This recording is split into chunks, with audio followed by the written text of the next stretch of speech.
So navigating through family trauma and family problems, generational curses that accumulate in a family, but since sometimes our parents may not deal with these things diligently, we may find that these things are leaking in our lives and things like that.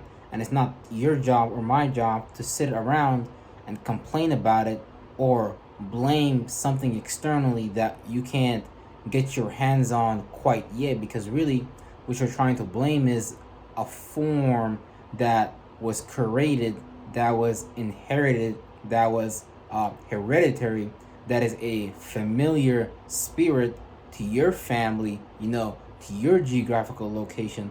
And based on epigenetics nowadays, you can actually see in real time, what is the trauma that a group of people have inherited and passed on and things like that. And sometimes a trauma is just a harsh reminder to, play out your characteristics and attributes in a particular way within that parameter that you are confined in, depending on, if your parents grew up experiencing a certain religious, being under certain religious groups, being under certain codified laws and systems. And, whenever you disobey those laws, whenever you go against these things, there's certain consequences. Like how we talk about the beast system and things like that. Because the beast system, all it is just be having access to the trade system, having access to the water that is governed and that is monitored by the state. Now, you know, normally you would think that, okay, we're all humans and we have access to these things, but based on them understanding, okay, if we limit your access to these things and if we regulate these things, then you will have to go through us as the middleman to get to these things. And we're going to have all these terms and conditions that we're going to want you to sign up for so we can, harness some more extra shit from you. So it's the old switcheroo. It's the old, okie doke. Okay, give up your God-given rights for a man-made right that we have given you. So a lot of these traumas sometimes like just be things that allow our families to survive in previous generations and things like that. But we're not in those times anymore, and a lot of the times those traumas can just hold us back from going through certain initiations to expand our mind and to just explore newer horizons. You know what I mean? Because if you grew up, let's say, with a specific trauma and you allow that trauma to stick with you, there's just going to be certain avenues, there's going to be certain neuroplasticity, there's going to be certain expansions and contractions that you're not going to be able to do based on you just being stuck, having an emotional statement about something and you being stuck in that emotional statement. So when you play out externally in the yang realm, how other people see, it's certain things that you might be worried about, you might be afraid about, you might be traumatized about, that you don't want to go about, that you don't want to do, just based on you internally, your yin realm, having some fucked up accumulation of some, because basically a form that you accumulated. And so, like, they play out in a lot of different ways for, a lot of different people. You might just be, I don't know, scared of black people. You might just be traumatized that, I had a friend one time in Halloween, for example, he got his candy stolen from him by a black dude. He told me, man, look, bro, I like you, man, but I hate black people. Now, it's just an example to say that. Now, that's not a deep trauma, but that's a very surface level trauma. He's saying someone took something away from him, and that puts him in an emotional space of a feeling, and he wasn't able to get outside of that feeling about that person, place, or thing that did that to him. So now he lives his life walking around with that trauma, perceiving things from an emotional standpoint that may be just developed based on a bias and things like that. And so now he's stuck in a mini version of a trauma. See, a trauma is just a feeling that we get stuck in. It's a feeling that we're unable to transform because we lack the principles of life and things like that. And really, a lot of our parents lacked the real principles of life and things like that. Because you got to remember, we're in this death cult. We're living everything we do as humanity and this realm of reality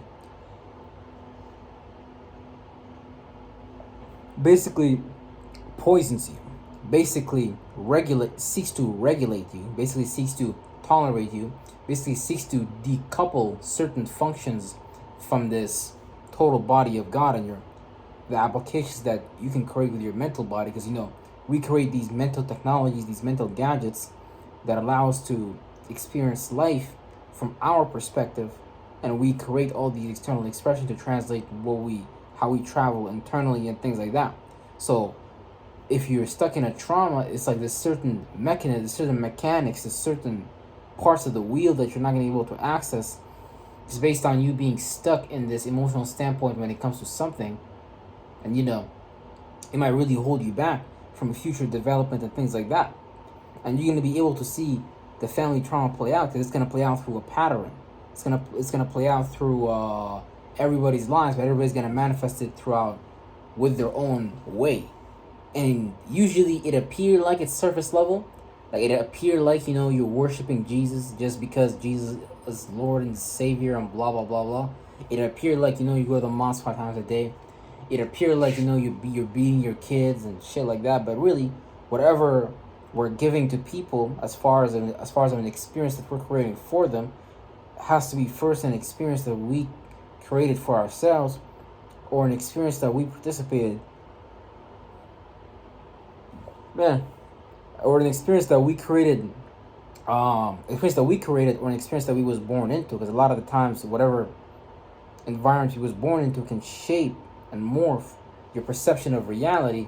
And since that's the only thing you see, since that's the only thing you feel, since that's the only way you think, then you're bound to create that again for somebody else. Because you're going to look at it like, okay, this person is not living their life righteously or living their life right, so I need to go in there and correct them and give them certain things so they can see life more from my perspective, because that is the right thing to do. But really, if you really trying to do that, that just really means you must not have like a broad point of view about what's going on, because then you gotta get into relativity, relative positioning, and things like that. And sometimes, obviously based on us being kids, certain things that we can't even really communicate with. We might try to, but based on our parents being indoctrinated in an indoctrination, based on it being inside of a doctrine, a pre-written script that they want to follow based on the general consensus, and them seeing their parents follow that script and their parents before them follow that script, they're going to repeat that same cycle that script has inscripted or inscribed or instructed inside of them. So they're not going to want to change it. But when you look at your life and you see your life, you're coming up less, you got to understand that there's a certain energy blockage that you're not clearing up, so you can actually start to move forward in a much more harmonious, healthy manner. And you see this being played out a lot through many people and at different places, and with different things and things like that. It plays out in every geographical location and play out differently, because you're dealing with a virtual principle, a whole different culture, a whole different setting, a whole different weathering system, which develop the mind in a particular way, and things like that. So it get deep when we talk about trauma, but the main thing is to really be able to identify these energy blocks, so you can actually start to deplete them, so you can actually start to instruct your mind and create certain all up. But yeah, you want to be able to create certain forms with your mind that are like an antidote for that form that is traumatized. So you want to it's almost like you have this acidic form inside of you that is burning you from the inside. It's causing you to do not so intelligent things, but you gotta create a different form than that says the opposite. So it's the same thing as like opposing your own mind. So if you talk to yourself, and let's say for example, you tell yourself that, what, man, I must be really stupid or some shit. I must be really dumb. Nah, man, you know what? I'm too black to talk to that girl. I don't know about that. So you want to counter that with the opposite belief and start saying, yeah, nah, you know what, man, I'm handsome. I'm not, I'm this and this and that. Because your mind doesn't really care. Your mind will just take the thing that you suggest to it most and the thing that you put intense energy behind the most. It's gonna look at it like, okay, he's putting all this energy work in this particular state of mind. So now that's what he's paying attention to that's what he's accumulating, like a snowball effect. So therefore, that's what you're gonna have to experience internally, and that's what you're gonna create externally. But if you're gonna allow these forms that are passed on to you, that are hereditary, that were inherited, it's like the Bible says, the sins of the father and the mother is passed down to the son. So there's certain things that you inherited from your parents. So whether you like your parents or not, that we need to start inspecting and looking at, like, hey, you know what, that right there might not be normal based on where you are at right now. Hey, look, that over there might not be normal. We might need to change that around into a positive belief, which it basically gets into a negative habit pattern. Because there's no way that you would do something that is in detriment to your mind, health, to your mind, spirit and body, unless we was programmed to self-destruct and self-harm and operate outside of God's laws and things like that. So you got Jewish laws, you got Ten Commandments laws, you got biblical laws, you got all these different things. But all these things that we observed, something that a man wrote, it's just based on so something that's interstellar going on. And if we all just learn to observe it, we'll actually be able to see the same thing that these people observed, and then we'll be able to transform with the spirit as well. Obviously, it takes a lot more than that, but all we're going to do is just replicate that process inside of us. And since we're stuck in time, man, we're kind of lucky that we're stuck in time. A lot of us should be thankful that we're in time right now, in time out. It's kind of like God was the teacher, and God put everybody in time out. God is like, okay, you Negroes, y'all go sit down in the corner over there, and y'all put y'all hands up until y'all go figure that shit the fuck out. Because I'm not letting y'all come where I'm at and give birth to these irresponsible thought forms and feelings, these forms that you create with your mind, and fuck up the kingdom of heaven and fuck up outer space. Because God be taking responsibility out there for some more shit that's actually going on. So we training to go to the next level of the war and things like that. But God has to put you in timeout.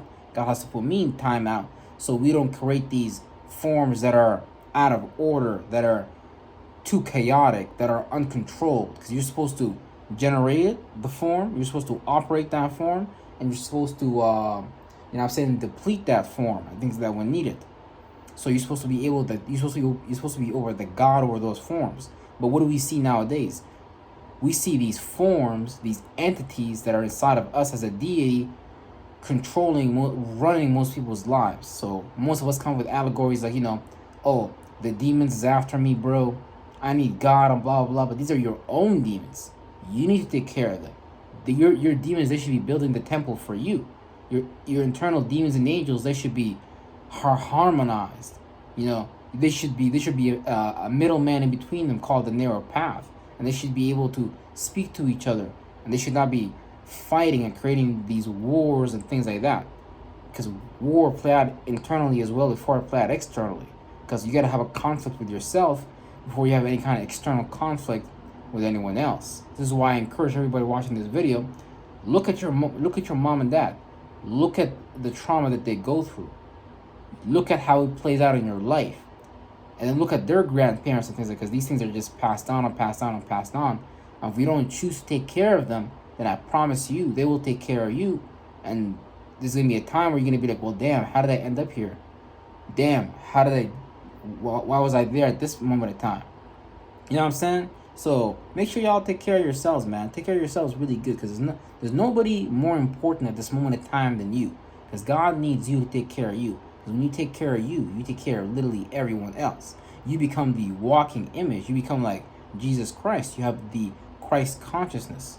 Now you're not just walking inside of this world as a zombie. No, you're walking as an awakened man and as an awakened woman, a self-actualized being that is actually aware of themselves and what they're creating from second to second, from minute to minute, from hour to hour, from day to day, and month to month, and year to year. And we have no idea how our awareness can make us very powerful if we just choose to pay attention to the right things. Because you're going to accumulate it anyways. You're going to create forms anyways, but you might as well create forms that take you in the direction of your highest possible good. You know what I'm saying? Healthiest possible souls, healthiest possible organs, most ever changing, everlasting, transforming spirit and things like that. So you wanna be with the spirit, not stuck in the soul, stuck in the body. Yeah, love y'all, appreciate y'all, and I'll see y'all in the next video. You better believe it, real shit.